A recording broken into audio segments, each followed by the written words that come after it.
Hello, and welcome to the Pit Pony podcast with myself, Sharon Cawley, and me, Sarah Dunwood, in which we talk to teachers from all walks of life who exited the classroom from what they thought was a job for life and thrived on the other side of teaching.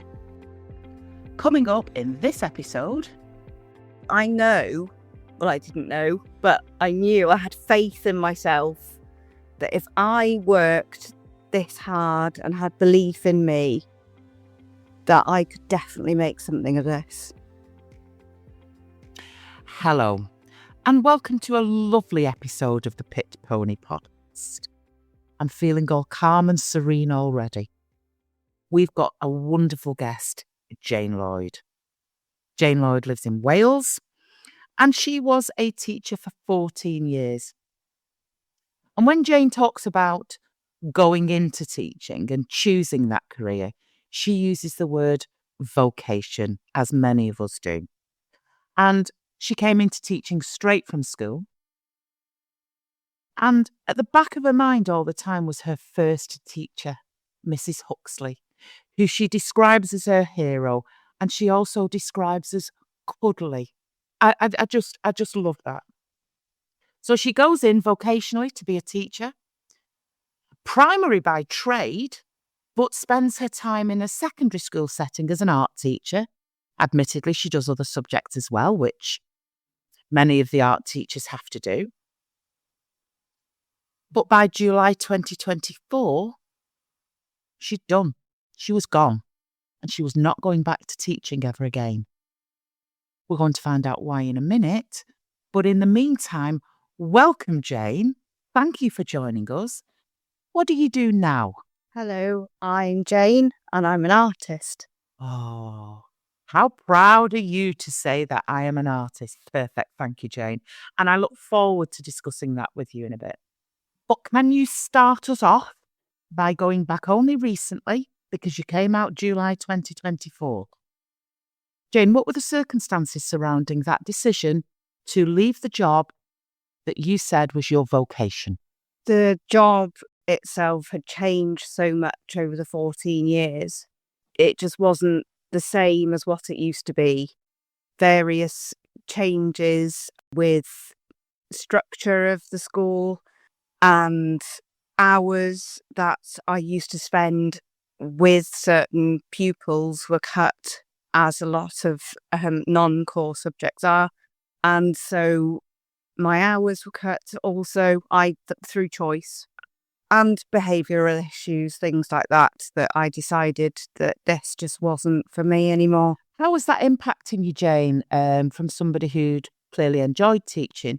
Was this having any kind of emotional impact, physical impact on you at this point? What were you like at that decision-making process as a person? It had a massive effect on me.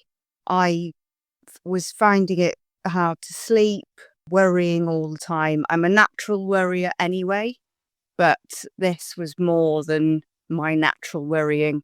I'd quite often spend mornings and evenings crying, and it just got to the point where I thought, this isn't why I went into teaching. This wasn't how it's meant to be. Absolutely. And they're very common things, the lack of sleep, not looking after yourself. I think a lot of people, when they come to the end of the road, are making poor choices with regard to their health. It's the sleep. Some of them overeat, undereat, they drink, they start smoking. And it's that, for somebody who was doing limited hours, did you feel that it just consumed your life, this anxiety and worry? Yeah, absolutely.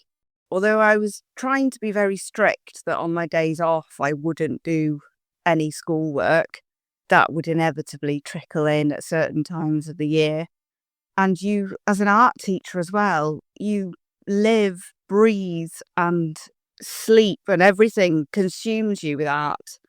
I know people think it's an easy subject and it's, you just put something on the table and the children draw it, but there's so much more to it than that.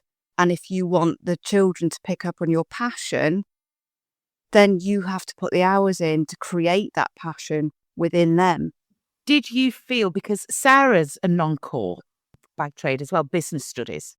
Sarah, how did you feel when you were having to teach the other subjects and make up the time? Did you find that you had to dilute your passion for your subject, which was business studies, like Jane was talking about a bit really there, that you're not delivering the vocation that you went in to do?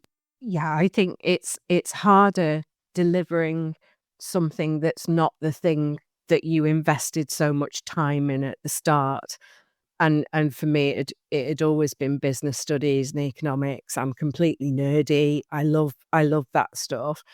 And I think it takes much more effort to deliver something that's not your specialism, but with the same amount of commitment and passion. And I think that's the dichotomy, isn't it, for non-core subjects? I think because we do tend to get deployed much more easily, you don't want to do a disservice to the children, so it takes so much more work than somebody who's naturally a maths teacher or a geography teacher or a history teacher. Yeah, it's draining. It's draining. But I think what's interesting with both of you now, and I'm going to pull this in as a theme, because there's a parallel here, which I think is quite interesting. Sometimes our default position when a business studies teacher comes out of the classroom or an art teacher comes out of the classroom, they think they have to drop that subject in order to make a living. They have to redirect themselves. Do I skill up as an English teacher if I still want to do this, or do I retrain to go into the civil service? Now, Sarah and Jane, you've both got something in common here.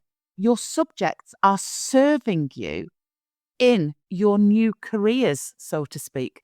Sarah, you're a chief operations officer at Connexus. You make business decisions all the time. What have been your transferable skills as a business teacher into the world of business? Oh my God, we haven't got long enough. I can't, you know Okay, me. keep it brief. Keep it brief. I think for me, I don't know what it's like for Jane in terms of, and she will talk to us about that, I'm sure. But for me, I've been able to take everything that I have been teaching children about, kind of in the abstract, and I'm now doing it for real. So I'm applying marketing strategy. I have my hands in cash flow and profit and loss accounts with our chief finance officer. I'm doing everything that I taught, but for real. And actually, there's a bit of me now that if I went back to teaching, which I never will, but if I went back to teaching, that would make my teaching so much the richer for it because I've done it for real. It's brilliant. It is absolutely brilliant. So, and it beautifully leads in now to how you started our conversation, Jane. You're an artist.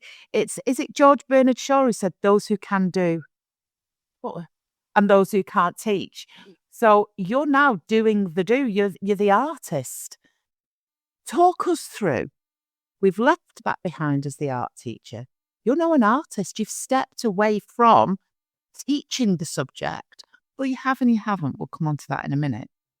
Tell us about the decision to have enough self-worth to say, I'm going to be an artist. Walk us through that, my friend. I've always been very creative. Obviously, being an art teacher, you have to be. The pupils saw me putting my artwork out there into the world, into the local community, which was brilliant. As Sarah just said, it really enhanced all my lessons and my work with them. The way I think I did it was building it up alongside my job. So I was still using my couple of days off that I had, evenings, any spare moment I had, building up a website, building up my Facebook page, and really plugging at it as an artist. Other things as well that I also do alongside that, using the skills that I have accumulated in the art room, using those to provide school workshops. So a lot of schools, they don't have a dedicated art teacher. And so I would be able to go in and do that as a workshop. There are grants to be had from various institutions, the Arts Council, the Welsh Arts Council in my case. And I've also been running painting parties, lino printing workshops, and they've been really, really good. And people locally, they come to quite a lot of them. I've got some regular customers that come, which is lovely. I'm very appreciative of all of them. Wow. Okay. There's so much there, Sarah. The steam coming off Sarah's pen, because what you've done there is, in probably about a minute and a half, is give enough inspiration and enough creative little thought bubbles for an art teacher looking to step out of the classroom. So let me start by unpicking the first thing you did. You branded yourself.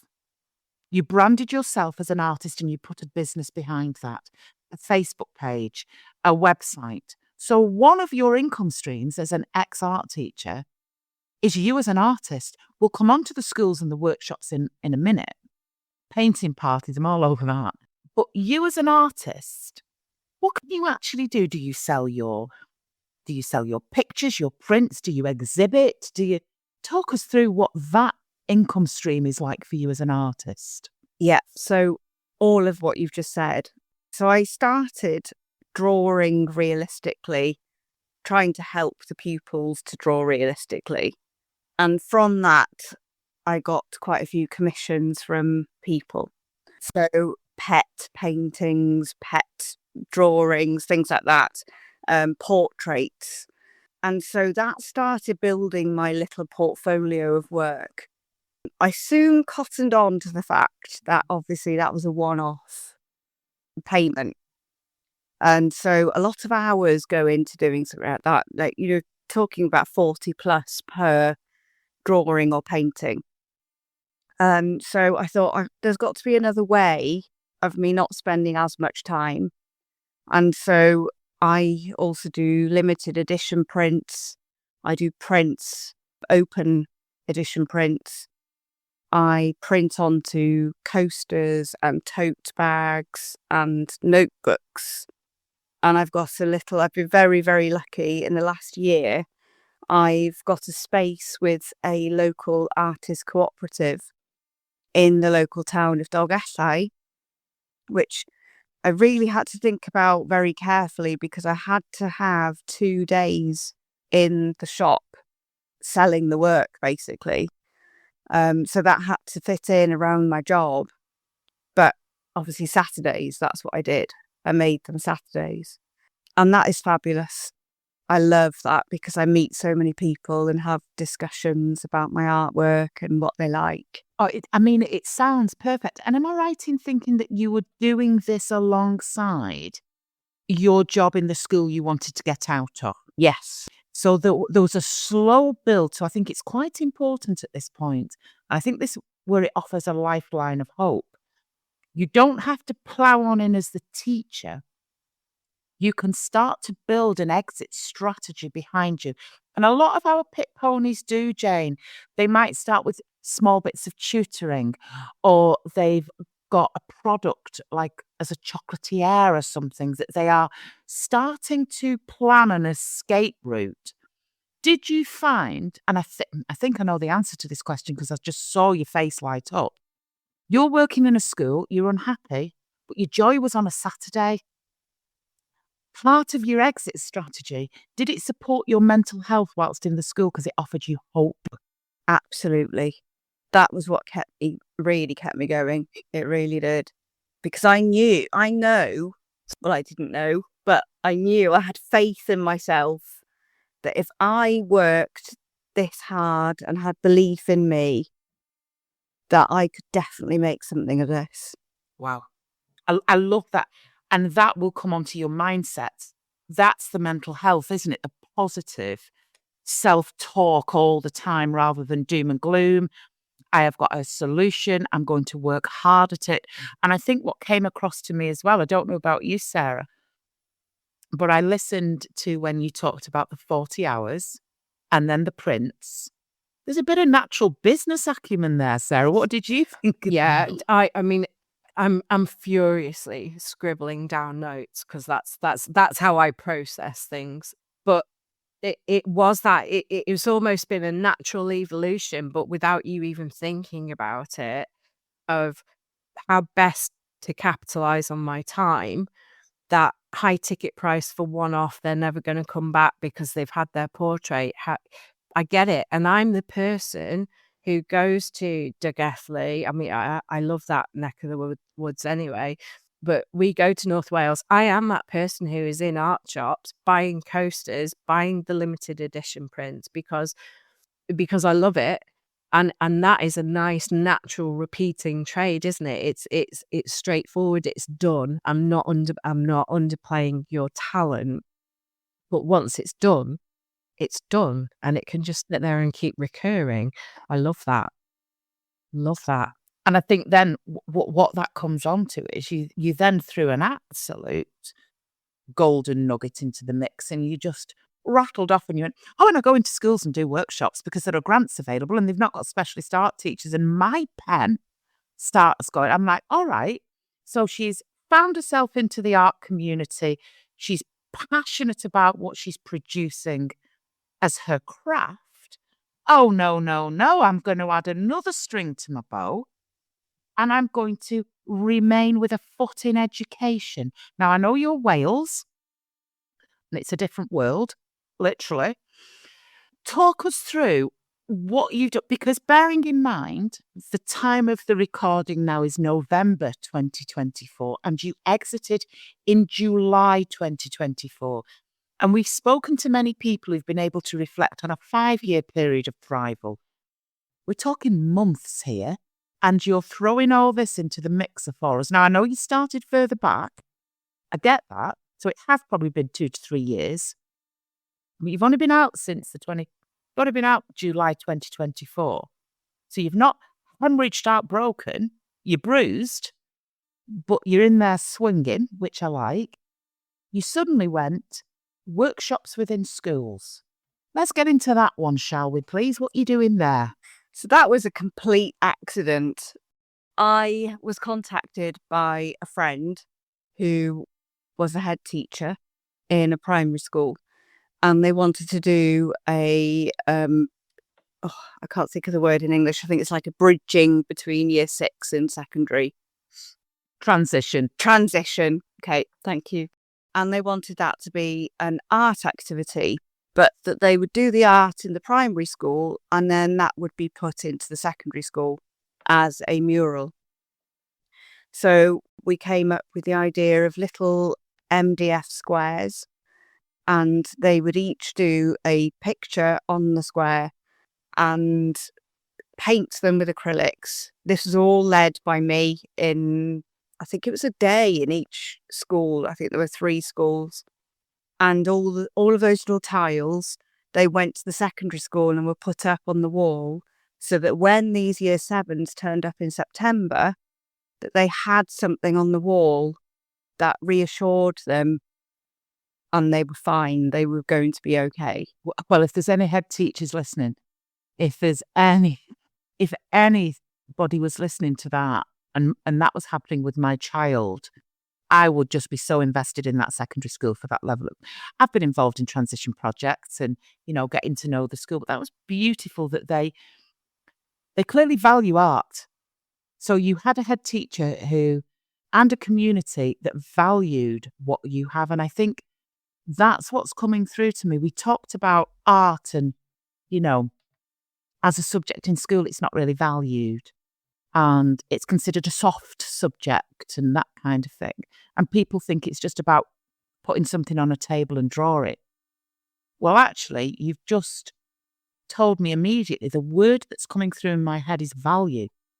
You've got value for what goes in your shop. You've got value for what goes on your website. You're being valued still within education. Wowzers, Sarah, what's your thoughts on that? I think there's a little step beyond that, and I think it goes back to what I said.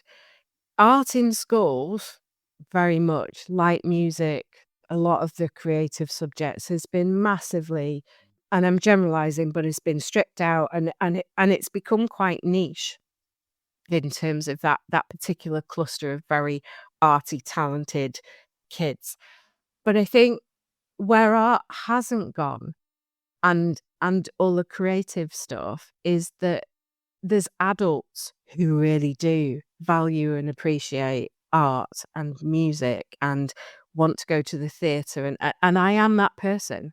I am completely that person.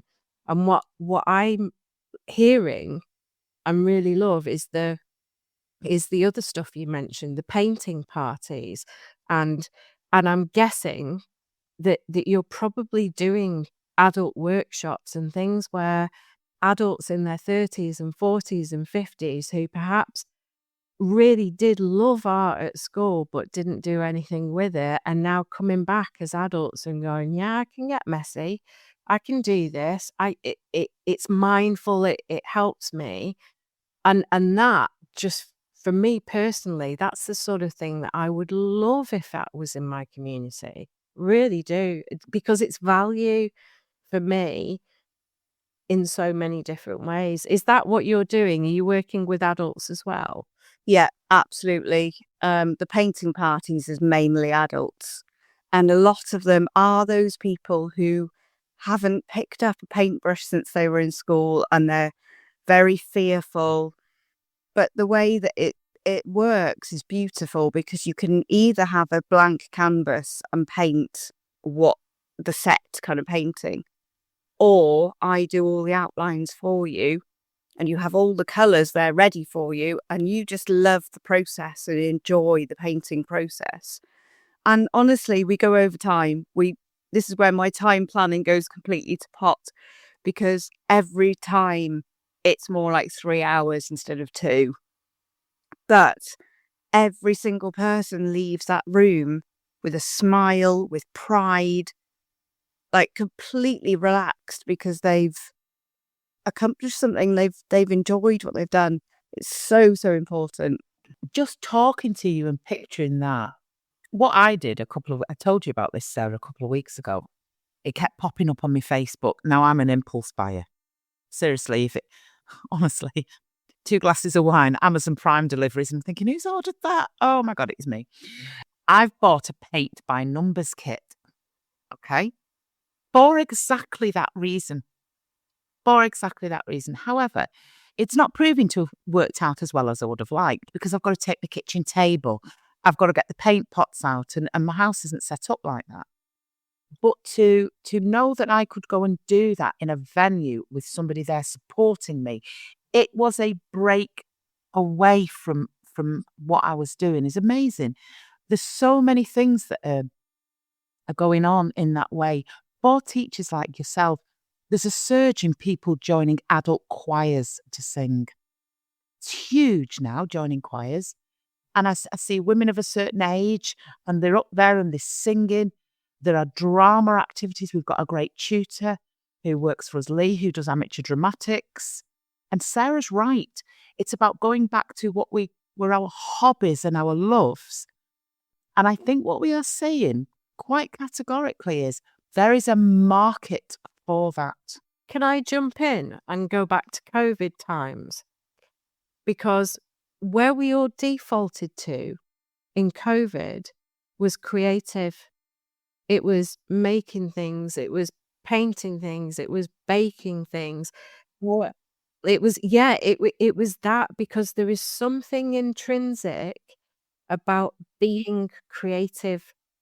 And it is something, I think it is something that's very, very human, that we need that. And I think when we don't have it in some way, it might be reading, it could be anything, but I think there's something there. And I think COVID 2020-21 for a lot of people reignited that for the adults, particularly in terms of, oh, we've been on this treadmill for 20 years of our working life. We've got a breathing space. I did it. I mean, you know me, Sharon. I've got piles of paint in the background. I've got canvases. I've got your artwork up on my wall in the den. Correct. And it was COVID. It was absolutely COVID. So for me, Jane, listening to you, I'm super excited about the fact that it's art anyway, but it goes to that human thing of, yes, we all want to be creative, and actually, as an art teacher, as a non-core, getting out of teaching isn't necessarily about going and replacing it with something that's like teaching. It can be very, very different, and I think that's just such a positive message that I'm hearing. 100%. I think it acts as an antidote to the noise of social media, the work, the daily grind. It's like going back to post-war England, isn't it? It's really going back to baking and that kind of stuff. And in many ways, what you've chosen as your exit strategy, it's meta. It's helping you heal. It's the perfect solution in many ways. Now, I don't want to make it sound as though it's been effortless, because leaving a job you loved can't have been easy. So, how's your anxiety now that you've ventured into this world within less than 5 months? Have there been the physical changes and the emotional changes that you were looking for really, really quickly out of teaching? Yeah, it's taken me a long time. I think October was when I really felt like I'd relaxed and I was happy. I was ill all over summer, and September obviously was a very strange month because I should have been in the classroom. In my head, I'm so much more relaxed. I'm so much happier. If you spoke to my husband, he would tell you the change in me is amazing. I'm like a different person, honestly. I know that sounds cliche, but I'm sleeping better. I wake up more refreshed. I look forward to my day. I've got more gratitude. Yeah, it's just brilliant.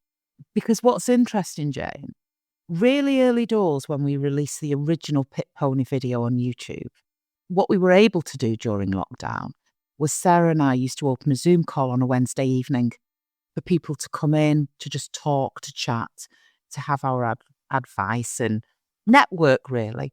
Am I right in thinking you were an early doors Pit Pony drop-in on a Zoom call? Tell us about that. I was just out of interest, really. Sort of dipping your toe in the water. Right? How could I actually leave? And we were on a Zoom call. I think there were 3 of us, maybe 4 in the call. And I remember you saying to me, I don't know if it is the way that I am. I'm quite a light-hearted person. I always see the positives, try to. But I remember you saying to me, you seem to be okay. You don't seem to be as suffering or have as much anxiety as the others. But at that point, I was still desperate to get out. Yeah. But that actual video, that Zoom was brilliant because it made me think in a different way. It made me think, I don't have to replace my salary.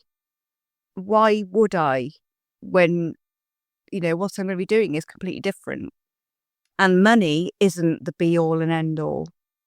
I think we've got it in our head that we've got this salary and we've got to make that amount of money. And you don't, because your health is so much more important. And once you make that decision, your health improves and then doors open and you start seeing things changing and things come to you. Oh, well, I'll tell you something as a storyteller. You've just nicely paragraphed me into the next one because you've used the word doors opening. Thank you for that segue.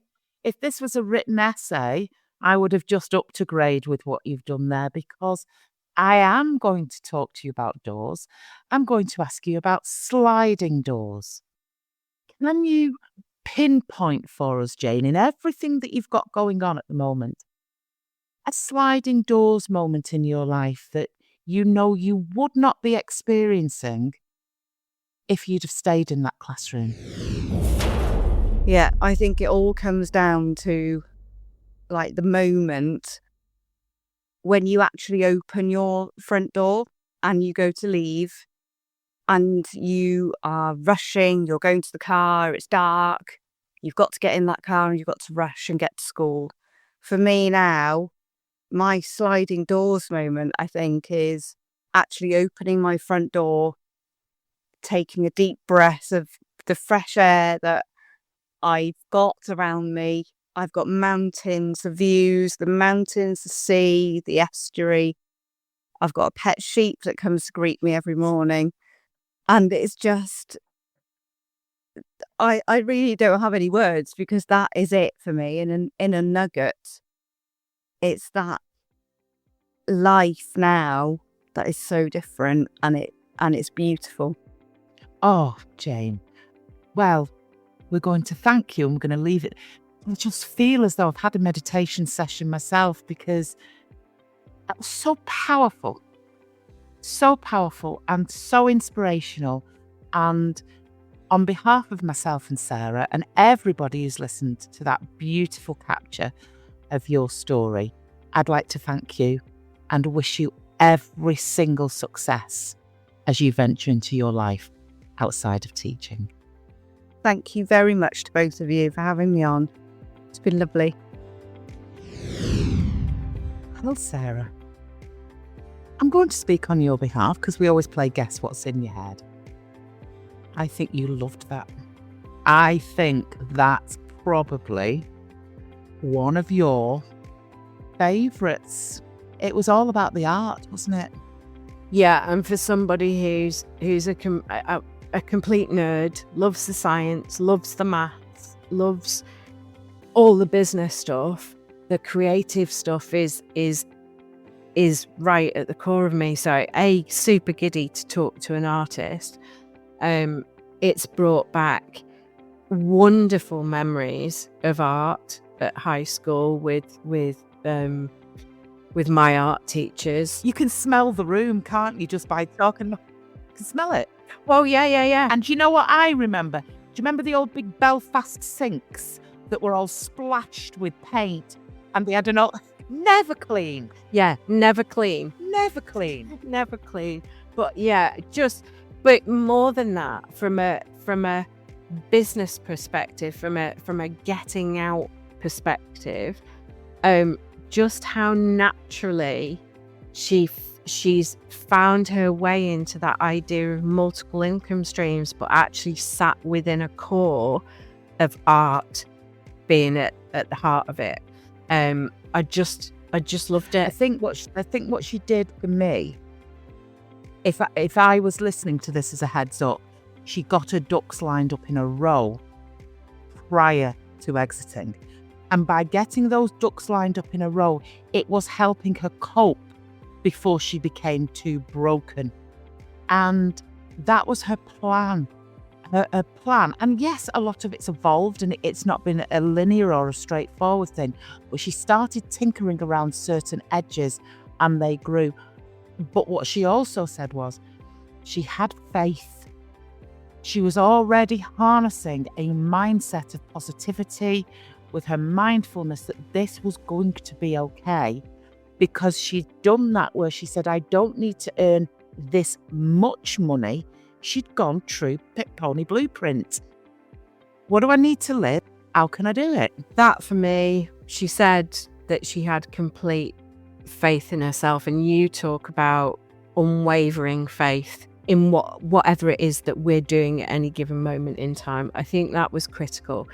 I think also she's talked about a little bit of a blueprint there that's transferable to other things, whether it's creative or something else. The idea of looking at how much time she was doing in terms of high intensity, time consuming tasks for non-repeat clients in business terms, and then looking at what else she could do using those skill sets that would generate recurring revenue.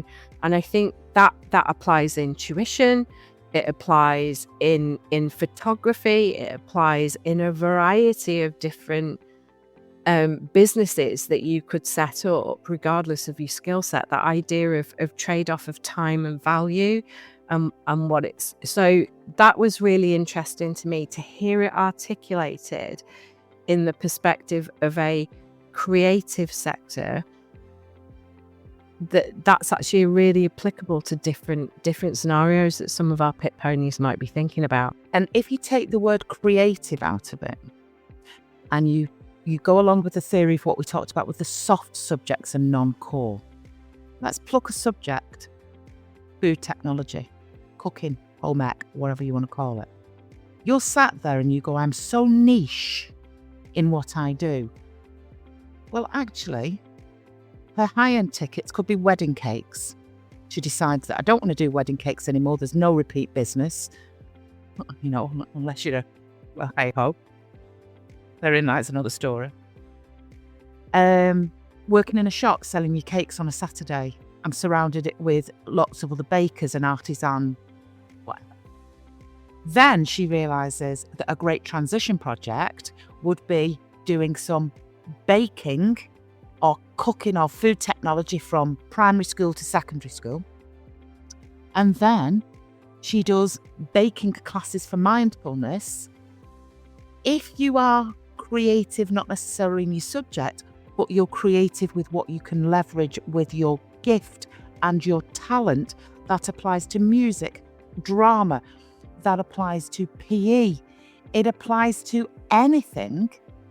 If you are creative with the God-given gift you've got. And I think that's what's brilliant. There's talent.